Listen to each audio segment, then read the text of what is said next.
You know what? I kind of like doing these top 10 things. I got some people asking how I make those aesthetic-looking buildings you see in my videos. And I thought, you know what? Let me hit up my boy, TimmyCarbine, who's an absolute pro architect, for some tips. And now we have this video. Phenomenal! Let's go! Coming in at number 10, build with thatch first! I don't know why people do this, but they get their expensive building materials, metal, whatever, and they just throw it down. Why? Because then they put it in the wrong place, and now they gotta demo it and then waste more mats to make it again. Dude, just save yourself time. I know it's kind of a little bit of a pain because it's an extra step, but just test build in thatch first. Get your floor plan laid out in thatch and then put the expensive mats down. Easy. Number 9. Location, location, location. Say you want to build an aesthetic log cabin somewhere. Well, think about your location before you start building. If you build in the middle of a barren wasteland of death and destruction, it might not be as nice and inviting as if you build in a meadow complete with a waterfall. It doesn't matter how off the hook and beautiful and aesthetic your base is, if you build in an ugly location, it's just gonna look ugly. Number 8, be an environmentalist. Deforestation is a tremendous problem in ARK.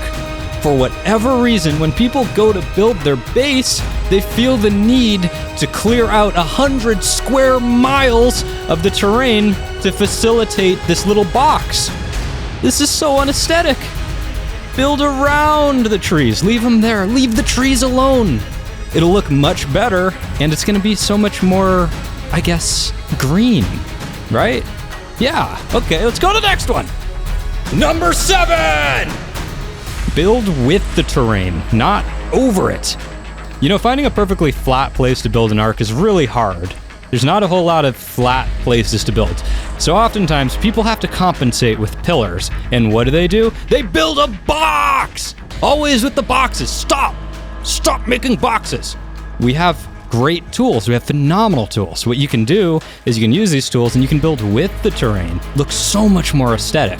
Now, I'm not going to go super in depth on this. This could be a 30-minute tutorial to cover this stuff, and I don't have an interest in that. So instead, what I'll say is go hit up my boy TimmyCarbine. He's got phenomenal tutorials and all of this stuff, and you won't be disappointed. Number 6, build staircases, not ladders. Let me just ask you a question real quick. Why do you choose to abuse yourself with ladders? They've got to be like the most frustrating thing in the entire game. They only work like half the time, and they look ugly, and they're frustrating. And let me tell you one other thing. When I see ladders being used in a base, I usually see some pretty unaesthetic people using those ladders. Don't be them. Be aesthetic. Work stairs in your build. Stairs not only look very nice, but they're also much more convenient than ladders.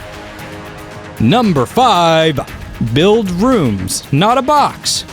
I've said this many times in this video, and I'll keep saying it if I have to. Stop building boxes. Just stop. When you and Petey the Parasaur have decided it's time to settle in, rather than thinking about stuffing everything in one little cube, think about building in terms of rooms. You'd have like a bedroom, you'd have, a room for crafting things, maybe a den, that kind of stuff. And when you think in terms of building rooms, this adds tremendous variation to your structures, which in turn looks very aesthetic. Whoa, coming at you with number 4! Add variation to textures. Like I said in the last part, the name of the game is variation. What's another way we can add variation? Mix textures. When building, use a combination between thatch, wood, stone, all those different things. It looks great. Your buildings just look really dull when it's all stone, all wood, all thatch, whatever. It's just boring. You gotta give the eye something to look at. You gotta give the eye variation, differences in color, man.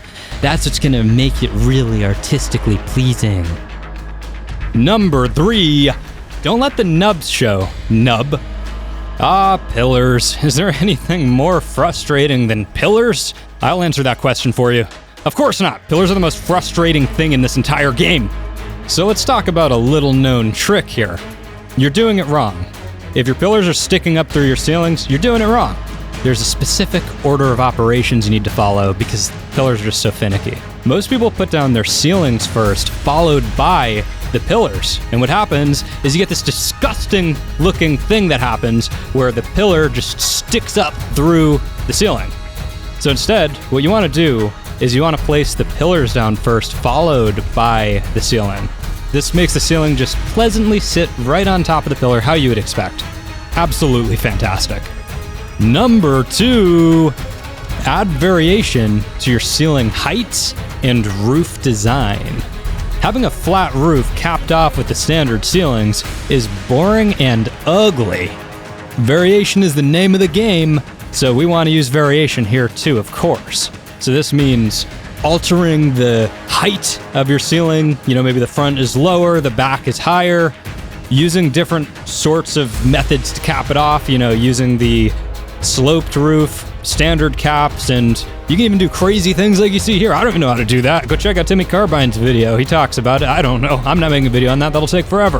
And finally, number 1, think outside the box.